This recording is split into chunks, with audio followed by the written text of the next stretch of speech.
ఓం నమో వెంకటేశాయ. ఈరోజు రాష్ట్రంలో కూటమి ప్రభుత్వం పరిపాలనగా వస్తుంది.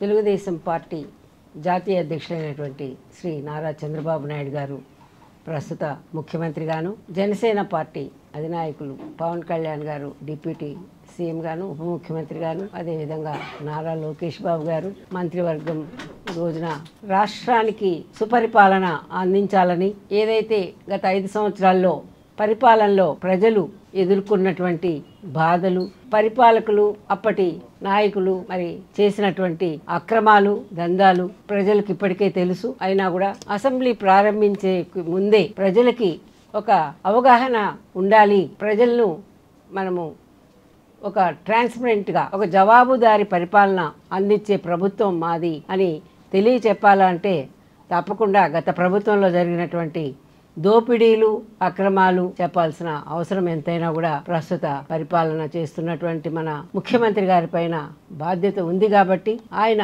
ఎన్నికలకు ముందే అన్ని కూడా చెప్పడం జరిగింది. వాళ్ళు చేసినటువంటి దోపిడీలు, అక్రమాలు, ఒక సాగునీటి ప్రాజెక్టులు అయితేనేమి, అదే విధంగా ఎలక్ట్రిసిటీ పైన అయితేనేమి, అదే విధంగా మరి ఇసుక పైన అయితేనేమి, సహజ వనరుల పైన అయితేనేమి, ఈ విధంగా చెప్పుకుంటూ ఆ రోజున గత ప్రభుత్వం పూర్తిగా 90% ఫెయిల్యూర్ అయిపోయింది అని ప్రజలకు కూడా ఆ రోజుల్లో శ్వేతపత్రాల ద్వారా కూడా ఆయన తెలియజేయడం జరిగింది. ఈ రోజున ప్రజలు నమ్మారు, కూటమి నాయకుల్ని నమ్మారు, కూటమి మంచి పరిపాలన అందిస్తుందని కూడా ప్రజలంతా కూడా ఒక నమ్మకంతో ఈ రోజున కూటమి ఎక్కడా లేని విధంగా 164 సీట్లతో ఈరోజు పరిపాలన కావిస్తుంది. దానిలో భాగంగానే మరి మనం అందరం చూస్తున్నాం. గత వారం రోజులుగా కూడా మన జాతీయ పార్టీ అధ్యక్షులు, మన ముఖ్యమంత్రి గారు గౌరవనీయులు, ఒక అనుభవశాలి, ఒక దూరదృష్టి కలిగినటువంటి ఒక నాయకుడుగా, ఒక సీనియర్ నాయకుడుగా ప్రపంచమంతా గుర్తించినటువంటి నాయకుడు, 4వసారి ముఖ్యమంత్రి అయినటువంటి మన ముఖ్యమంత్రి గారు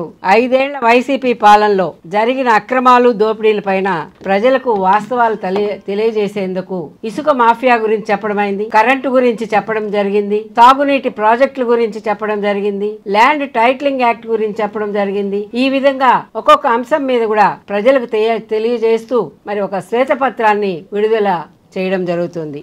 మరి నిన్నటి రోజున కూడా గౌరవనీయులు మన ముఖ్యమంత్రి గారు ఏదైతే ఆంధ్రప్రదేశ్ రాష్ట్రంలో భూదందాలు చేశారో, సహజ వనరుల దోపిడీ ఏ విధంగా జరిగిందో గత 5 సంవత్సరాల పరిపాలనలోని కూడా శ్వేతపత్రం విడుదల చేస్తూ దాన్ని కూడా అందరికీ అర్థమయ్యేలాగా చెప్పడం, చూపడం కూడా జరిగింది. మనం అందరం కూడా చూడడం జరిగింది.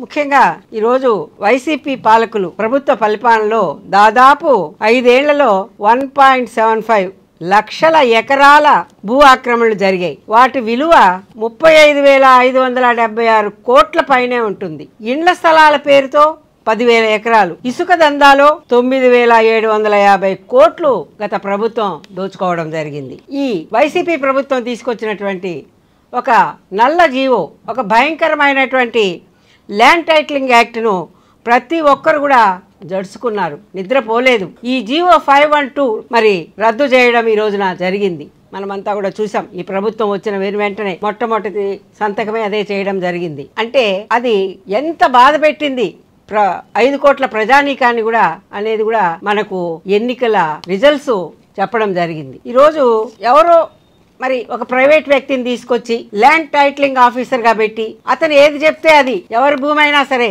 ఆయన సర్టిఫికేట్ ఇస్తే అది వాళ్ళకే చెందుతుంది, వాళ్ళదే అవుతుంది అనే ఒక భయానక జీవోని తీసుకొచ్చి ప్రజలందరినీ కూడా మరి 1 ఎకరా ఉండే భూమి కాడి నుంచి, ఆ భూస్వామి కాడి నుంచి 100,000 ఎకరాలు కలిగినటువంటి భూస్వాములంతా కూడా నిద్రలేని రాత్రులు గడిపినటువంటి పరిస్థితుల్లో మరి చంద్రబాబు నాయుడు గారు ధైర్యంగా మేము ల్యాండ్ టైటిలింగ్ యాక్ట్ను తొలగిస్తాము, జీవోను రద్దు చేస్తాము మా ప్రభుత్వం వచ్చిన వెంటనే. అదే మరి బీజేపీ పాలిత రాష్ట్రాలు కూడా చెప్పలేకపోయాయి. అటువంటి యాక్ట్ను ధైర్యంగా మన చంద్రబాబు నాయుడు గారు మేము రద్దు చేస్తాము, ఇది చాలా దుర్మార్గపు ఆలోచన అని చెప్పి ప్రజలను ఉద్దేశించి ప్రజలకు తెలియజెప్పడం జరిగింది. వచ్చిన వెంటనే కూడా మరి ఆ జీవో, ఒక నల్ల జీవో, అది ఒక దుర్మార్గమైనటువంటి భయంకరమైనటువంటి ఆ జీవోని రద్దు చేసి ప్రజల్ని ఈ రోజున ప్రశాంతంగా ఉండే విధంగా